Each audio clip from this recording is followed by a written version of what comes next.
الحمد للہ رب العالمین والصلاة والسلام علی سید الانبیاء والمرسلین اما بعد فاعوذ باللہ من الشیطان الرجیم بسم اللہ الرحمن الرحیم۔ آج انشاءاللہ تعالی احیاء العلوم تصوف جو ہے اس کے سبق نمبر 16 کو ہم 8ویں فصل کے کچھ حصہ جو بقیہ رہتا ہے وہاں سے انشاءاللہ تعالی پڑھیں گے۔ آپ بغور سماعت کرتے جائیں، اپنی اسکرین پر دیکھتے بھی جائیں۔ اللہ تعالی ہم سب کو درست معنوں میں اس کو سمجھنے اور عمل کرنے کی توفیق عطا فرمائے۔ شیطان کا عقل پر حملہ اور فرشتوں کی نصیحت۔ نفس جب عقل کی نصیحتوں کی طرف مائل ہونے لگتا ہے تو شیطان عقل پر حملہ کر دیتا ہے اور نفسانی خواہش کے داعی کو تقویت پہنچاتا ہے اور کہتا ہے، خواہ مخواہ خود کو کیوں تنگی میں ڈال رہے ہو اور اپنی خواہش کو پورا نہ کر کے اپنے آپ کو کیوں اذیت پہنچا رہے ہو؟ کیا تمہارے امسروں میں کوئی ایسا ہے جو اپنی خواہشات کا مخالف اور اپنی اغراض کا تارک ہو؟ کیا دنیا کی لذتیں ان کے لیے چھوڑ رہے ہو کہ وہ ان سے نفع اٹھائیں اور خود پر تنگی ڈال رہے ہو، یہاں تک کہ بد نصیب، بدحال اور لوگوں کی ملامت کا شکار ہو جاؤ اور دنیا والے تم پہ ہنسیں؟ کیا تم فلاں اور فلاں سے اپنا منصب بڑھانا نہیں چاہتے؟ تمہاری طرح ان کے دل میں بھی خواہش پیدا ہوئی، لیکن انہوں نے تو اپنی خواہش کو پورا کیا اور اس کی تکمیل سے نہ رکے۔ کیا تم فلاں عالم کو نہیں دیکھتے؟ وہ تو ان چیزوں سے نہیں بچتا، اگر یہ چیزیں بری ہوتی تو ضرور وہ ان سے رک جاتا۔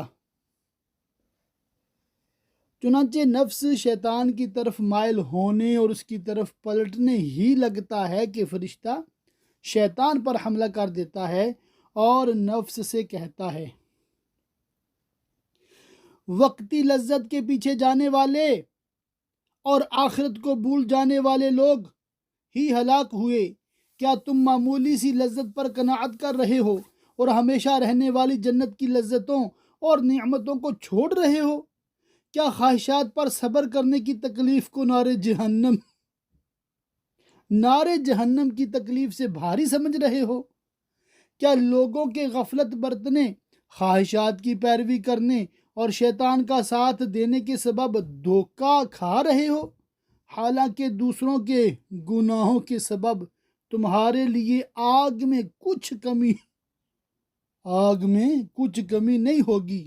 تمہارا کیا خیال ہے کہ اگر سخت گرمی ہو اور سب لوگ دھوپ میں کھڑے ہوں جبکہ تمہارے لیے ایک سایہ دار ٹھنڈا گھر ہو تو تم لوگوں کی مدد کرو گے یا خود کو بچانے کی کوشش کرو گے؟ بریکٹ میں لکھا ہے یقیناً اپنا بچاؤ کرو گے۔ جب سورج کی گرمی کے خوف سے لوگوں کی مخالفت کر رہے ہو تو نار جہنم کی گرمی کے خوف سے ان کی مخالفت کیوں نہیں کر رہے؟ چنانچہ اس وقت نفس فرشتے کی فرما برداری کرنے لگتا ہے۔ شیطانی صفات غالب ہوں تو شیطان غالب آ جاتا ہے۔ دل دو لشکروں کے مابین متردد اور دو گروہوں کی کھینچا تانی کے درمیان رہتا ہے، حتیٰ کہ اس پر وہ گروہ غالب آ جاتا ہے جو اس کے زیادہ لائق ہوتا ہے۔ اگر دل پر شیطانی صفات غالب ہوں جنہیں ہم ذکر کر چکے ہیں تو شیطان غالب آ جاتا ہے اور وہ اپنی جنس یعنی شیطانی جماعت کی طرف مائل ہو جاتا ہے۔ اللہ عز و جل اور اس کی اولیاء کی جماعت سے منہ موڑ کر شیطانی جماعت اور دشمنان خدا کا ساتھ دینے لگتا ہے اور تقدیر کے سبقت لے جانے کے سبب اعضاء سے وہ افعال صادر ہوتے ہیں جو اسے اللہ عز و جل سے دور کر دیتے ہیں۔ فرشتوں والی صفات غالب ہوں تو شیطان ورغلا نہیں سکتا۔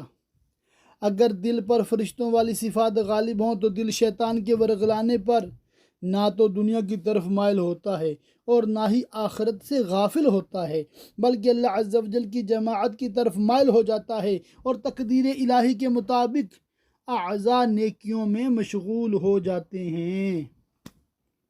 حضور نبی کریم صلی اللہ تعالی علیہ وآلہ وسلم کا فرمان، مومن کا دل رحمان کی 2 انگلیوں کے درمیان ہوتا ہے، اس سے مراد بھی یہی ہے کہ دل ان 2 لشکروں کی کھینچا تانی میں رہتا ہے، اور اکثر ایسا ہی ہوتا ہے کہ دل بدلتا رہتا ہے اور ایک گروہ سے دوسرے گروہ کی جانب منتقل ہوتا رہتا ہے، اور اکثر فرشتوں کے ساتھ جبکہ شاذ و نادر شیطان کی جماعت کے ساتھ رہتا ہے۔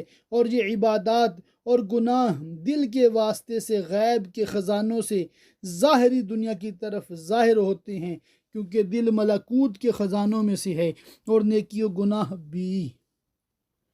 پس اعمال کے ظہور کی کچھ علامات ہیں جنہیں تقدیر الہی کا علم رکھنے والے نیک لوگ ہی جانتے ہیں۔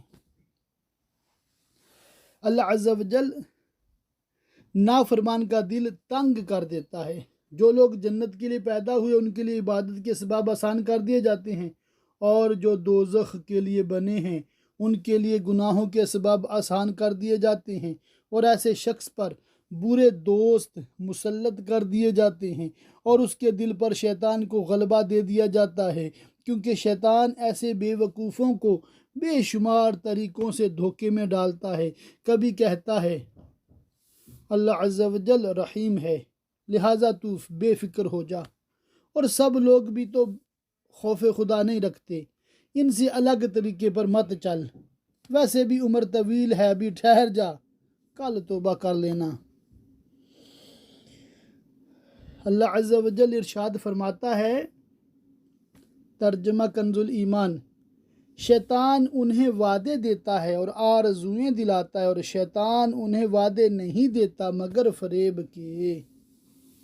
یعنی شیطان انہیں توبہ کا وعدہ دیتا اور مغفرت کی آرزو دلاتا ہے، اور اس طرح ان حیلوں اور ان جیسی دیگر چالوں کے ذریعے انہیں اللہ عز و جل کے حکم کے مطابق ہلاک کر دیتا ہے۔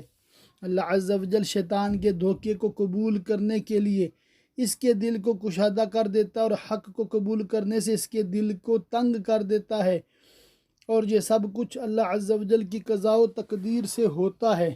چنانچہ ارشاد باری تعالی ہے، ترجمہ کنز الایمان، اور جسے اللہ راہ دکھانا چاہے اس کا سینہ اسلام کے لیے کھول دیتا ہے، اور جسے گمراہ کرنا چاہے اس کا سینہ تنگ خوب رکا ہوا کر دیتا ہے، گویا کسی کی زبردستی سے آسمان پر چڑھ رہا ہے۔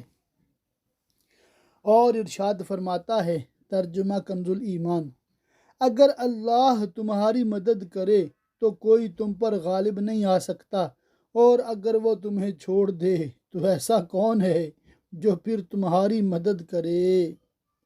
تو اللہ عز و جل ہی ہدایت دیتا اور گمراہ کرتا ہے، جو چاہتا ہے کرتا ہے، جو چاہے حکم فرماتا ہے، اس کے حکم کو کوئی ٹالنے والا نہیں، اس کے فیصلے کو کوئی رد کرنے والا نہیں۔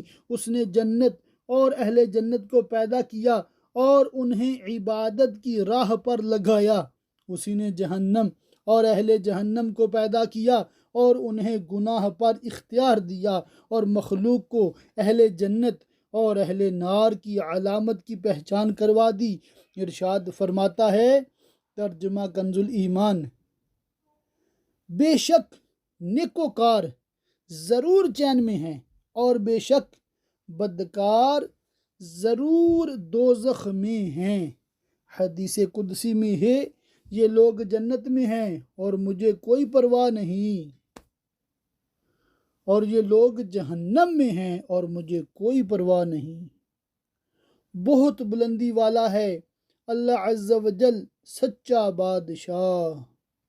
ترجمہ کنز الایمان، اس سے نہیں پوچھا جاتا جو وہ کرے اور ان سب سے سوال ہوگا۔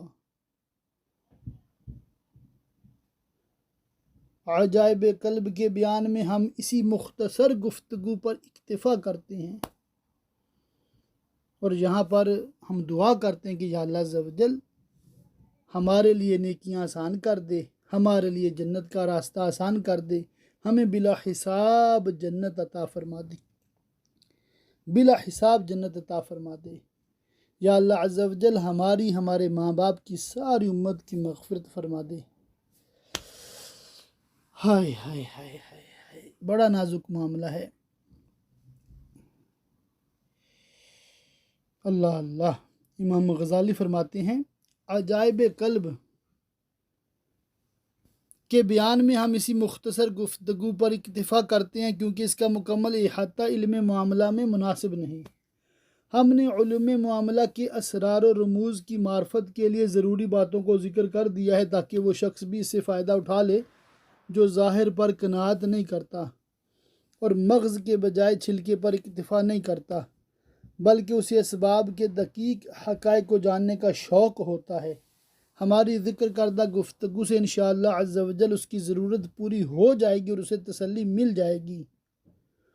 الحمدللہ، اللہ کے فضل و کرم سے عجائب قلب کا بیان مکمل ہوا۔ صلو علی الحبیب صلی اللہ تعالی علی محمد، توبو الی اللہ استغفر اللہ، صلو علی الحبیب صلی اللہ تعالی علی محمد۔ ریاضت نفس کا بیان۔ سبحان اللہ۔ اس میں ایک مقدمہ اور دو ابواب ہیں۔ مقدمہ: تمام تعریفیں اللہ عز و جل کے لیے ہیں جس نے اپنی تدبیر سے امور میں تصرف فرمایا، مخلوق کی ترکیب میں اعتدال قائم کرتے ہوئے اس کی صورت میں حسن رکھا، انسانی صورت کو اچھے قالب سے زینت دی، اسے شکل و صورت اور مقدار میں کمی زیادتی سے محفوظ رکھا، اخلاق کو اچھا بنانے کا کام بندے کی کوشش میں رکھا، اسے ڈراتے ہوئے اخلاق کو سنوارنے کی ترغیب دی اور اپنی توفیق کے ذریعے اپنے خاص بندوں پر اخلاق کو سنوارنے کا عمل آسان کر دیا اور مشکل و دشوار کاموں کو ان پر آسان کرتے ہوئے احسان فرمایا۔ درود و سلام ہو اللہ عز و جل کے بشیر و نذیر محبوب بندے حضرت سیدنا محمد مصطفیٰ صلی اللہ تعالی علیہ وآلہ وسلم پر۔ نبوت کی انوار ان کی مقدس پیشانی کے درمیان چمکتے ہیں اور حقیقت حق ان کی بشارتوں سے جھلکتی ہے، اور درود و سلام ہو ان کے آل و اصحاب پر، اور درود و سلام ہو ان کے آل و اصحاب پر جنہوں نے اسلام کے رخ روشن کو کفر کی سیاہی اور تاریکی سے پاک کیا اور باطل کے مادے کو جڑ سے اکھاڑ پھینکا اور اس کی میل سے خواہ وہ تھوڑی ہو یا زیادہ خود کو محفوظ رکھا۔ حسن اخلاق رسول اکرم شاہ بنی آدم صلی اللہ تعالی علیہ وآلہ وسلم کی صفت اور صدیقین کا افضل عمل ہے۔ در حقیقت یہ نصف دین اور متقین کے مجاہدے کا ثمر و نتیجہ اور عبادت گزاروں کی ریاضت ہے، جبکہ برے اخلاق زہر قاتل، جان لیوا، ذلت و رسوائی اور رب عز و جل کے جوار رحمت سے دوری جیسی برائیوں پر مشتمل ہیں۔ نیز بد اخلاقی انسان کو شیطانی گروہ میں داخل کرتی ہے۔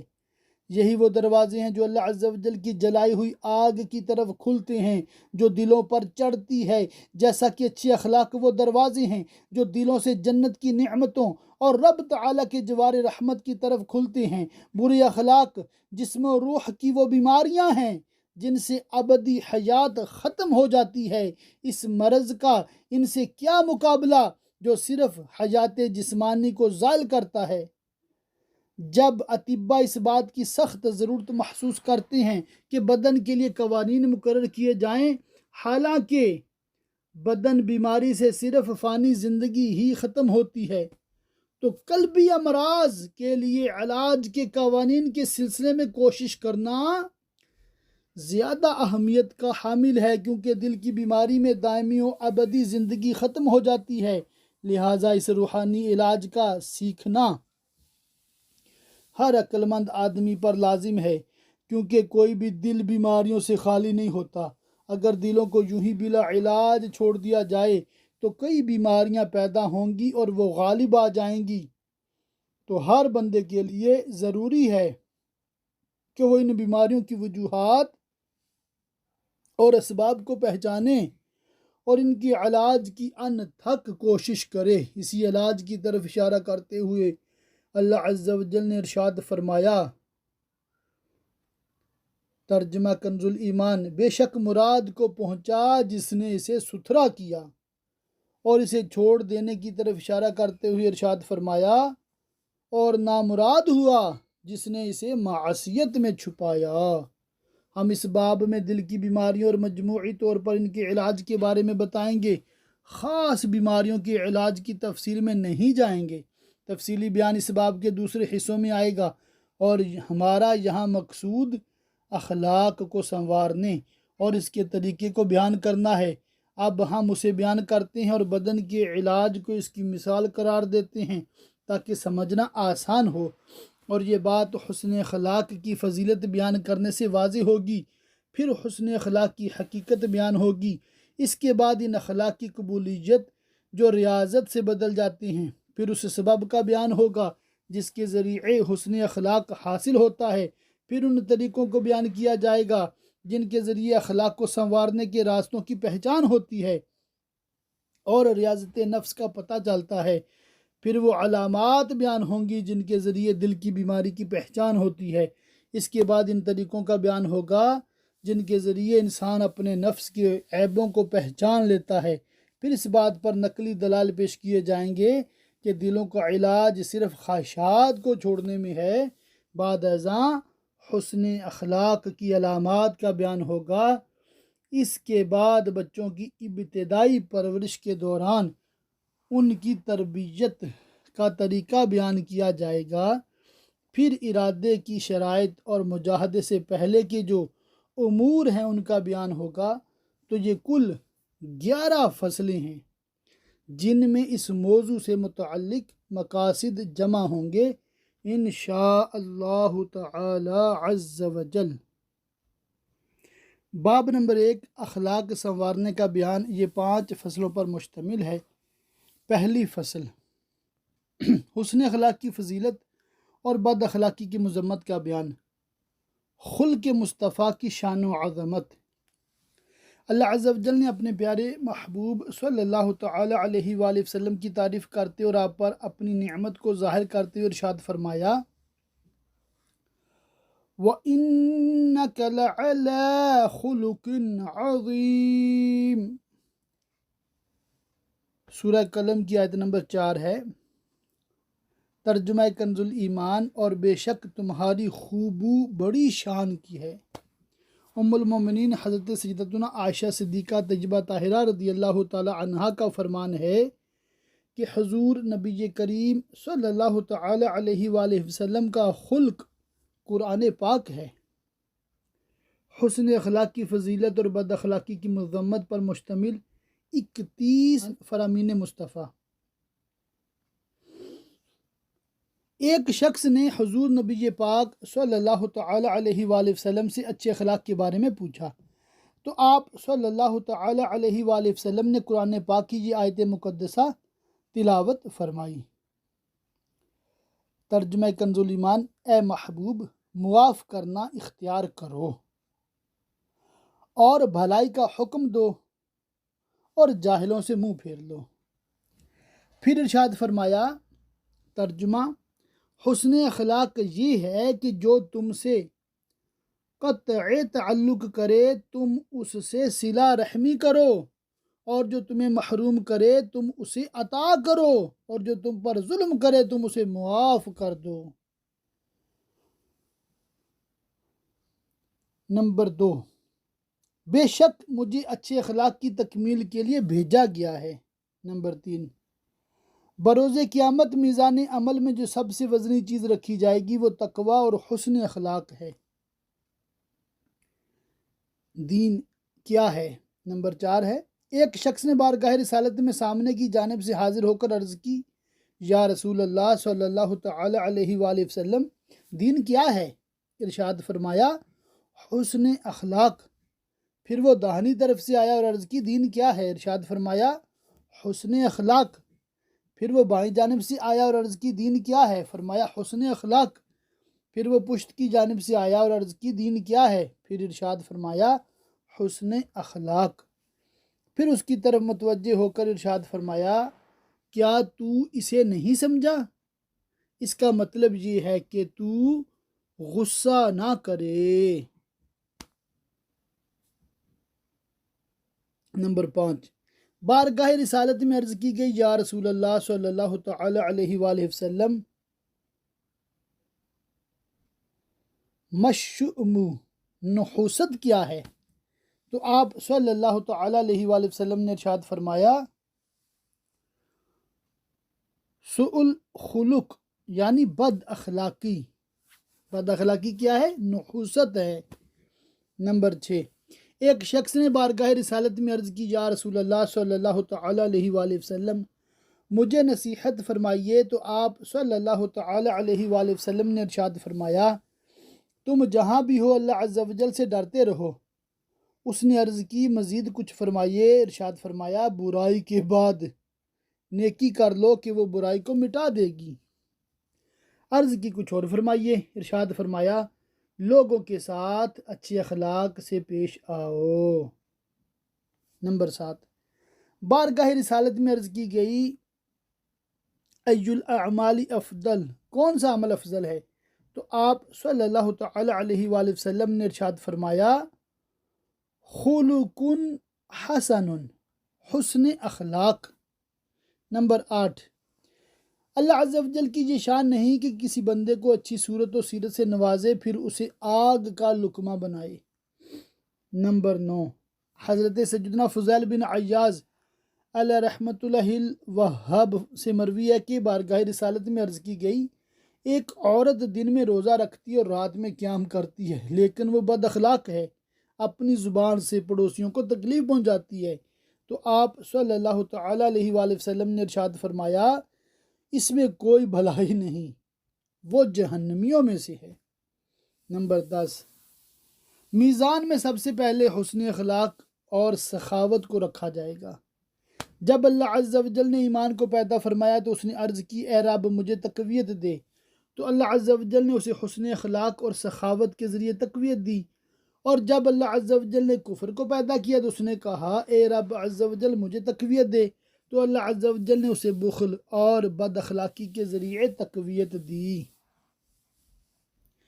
نمبر 11، بے شک اللہ عز و جل نے اس دین کو اپنے لیے خاص کیا اور سخاوت و حسن اخلاق ہی تمہارے دین کو قائم رکھتے ہیں، تو سنو اپنے دین کو ان دونوں کے ساتھ زینت دو۔ 12، یعنی حسن اخلاق اللہ عز و جل کی عظیم ترین مخلوق ہے۔ 13، بارگاہ رسالت میں عرض کی گئی، یا رسول اللہ صلی اللہ تعالی علیہ وآلہ وسلم، با اعتبار ایمان سب سے افضل مومن کون ہے؟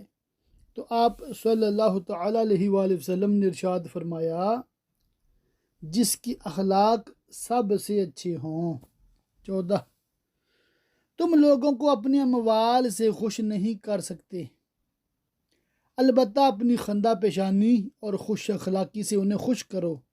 15، بد اخلاقی عمل کو اس طرح خراب کر دیتی ہے جس طرح سرکہ شہد کو خراب کر دیتا ہے۔ 16، حضرت سیدنا جریر بن عبداللہ رضی اللہ تعالیٰ عنہ بیان کرتے ہیں کہ نور کے پیکر تمام نبیوں کے سرور صلی اللہ تعالی علیہ وآلہ وسلم نے مجھ سے ارشاد فرمایا، اے جریر، اللہ عز و جل نے تمہاری صورت کو اچھا بنایا تو اپنے اخلاق کو بھی اچھا رکھو۔ حضرت سیدنا برا بن عازب رضی اللہ تعالیٰ عنہ سے مروی ہے کہ رسول خدا صلی اللہ تعالی علیہ وآلہ وسلم سب سے زیادہ حسین اور سب سے بڑھ کر حسن اخلاق کے مالک تھے۔ سبحان اللہ، سبحان اللہ۔ شعر غالباً اعلیٰ حضرت کا اسی طرح ہے۔ تیری خلق کو حق نے جمیل کیا، تیرے خلق کو حق نے عظیم کہا، کوئی تجھ سا ہوا ہے نہ ہوگا شاہ، تیرے خالق حسن ادا کی قسم۔ سبحان اللہ، سبحان اللہ۔ کوئی تجھ سا ہوا ہے نہ ہوگا شاہ، تیرے خالق حسن ادا کی قسم۔ سبحان اللہ، کیا شان ہے پیارے آقا علیہ الصلوۃ والسلام کے اخلاق حسنہ کی۔ سبحان اللہ، سبحان اللہ۔ رسول اللہ صلی اللہ علیہ وسلم کی دو دعائیں۔ حضرت سیدنا ابو مسعود بدری رضی اللہ تعالیٰ عنہ سے مروی ہے کہ رسول اللہ صلی اللہ تعالیٰ علیہ وآلہ وسلم یوں دعا کیا کرتے تھے: اللہم حسنت خلقی فحسن خلقی۔ اے اللہ عز و جل، تو نے میری صورت اچھی بنائی ہے، پس میرے اخلاق کو بھی اچھا کر دے۔ عالم کورس اردو کے اسٹوڈنٹس یہ دعا سبھی یاد کر لیں، اور آئینہ دیکھتے وقت کی یہ دعا بھی ہے، جب بھی آئینہ دیکھیں، شیشہ دیکھیں، یہ دعا پڑھے کریں: اللہم حسنت خلقی فحسن خلقی۔ آئیے مل کے دعا کر لیتے ہیں: اللہم حسنت خلقی فحسن خلقی، صلی اللہ تعالی علیہ وآلہ وسلم۔ حضرت سیدنا عبداللہ بن عمر رضی اللہ تعالیٰ عنہ سے روایت ہے کہ رسول خدا صلی اللہ تعالی علیہ وآلہ وسلم اکثر یہ دعا مانگا کرتے تھے: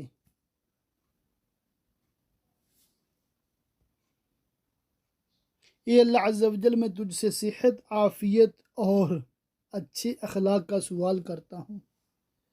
نمبر 17، مومن کی عزت اس کا دین ہے، اس کی شرافت اس کا حسن اخلاق ہے، اور اس کی مروت اس کی عقل ہے۔ نمبر 18، حضرت سیدنا اسامہ بن شریک رضی اللہ تعالیٰ عنہ سے مروی ہے کہ بعض دیہاتی لوگوں نے بارگاہ رسالت میں حاضر ہو کر عرض کی: بندے کو جو کچھ عطا کیا گیا ہے، اس میں سب سے بہتر کیا چیز ہے؟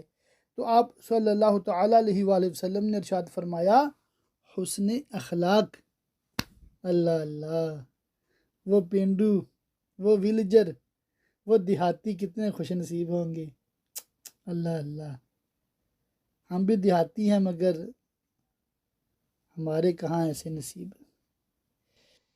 جو ہم بیواں ہوتے خاک گلشن، لپٹ کے قدموں سے لیتے اترن، مگر کریں کیا نصیب میں تو یہ نامرادی کے دن لکھے تھے۔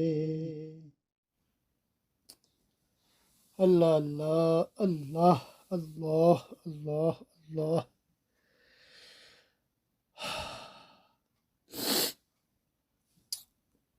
نمبر 19، بروز قیامت تم میں سے مجھے زیادہ محبوب اور میری مجلس میں زیادہ قریب اچھے اخلاق والے ہوں گے۔ اللہ تعالیٰ ہمیں اچھے اخلاق والا بنا دے، آمین۔ 20، جس شخص میں 3 یا ان میں سے کوئی بات نہ ہو، اس کے عمل کو کچھ بھی شمار نہ کرو۔ نمبر 1، تقوی، جو اسے اللہ عز و جل کی نافرمانی سے روکے۔ نمبر 2، تحمل، جس کے ذریعے وہ خود کو بے وقوف سے دور کرے۔ نمبر 3، اچھے اخلاق، جن کے ذریعے لوگوں میں زندگی گزارے۔ نماز کے شروع میں رسول خدا صلی اللہ تعالی علیہ وآلہ وسلم کی دعا: رسول اکرم شاہ بنی آدم صلی اللہ تعالیٰ علیہ وآلہ وسلم نماز کے شروع میں جو دعا مانگا کرتے،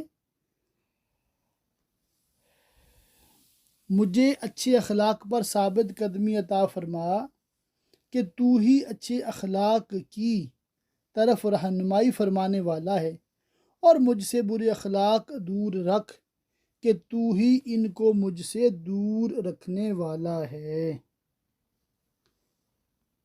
آگے انشاءاللہ تعالی ہم مزید جو ہے اگلے لیسن میں پڑھیں گے، سنیں گے۔ بس اللہ تعالیٰ سے دعا کہ اللہ تعالیٰ ہمیں حسن اخلاق کا پیکر بنائے اور ہمیں دنیا اور آخرت کی بلائیاں عطا فرمائے۔ آمین بجاہ النبی الامین وصلی اللہ تعالی علیہ وآلہ وصحبہ وبارک وسلم۔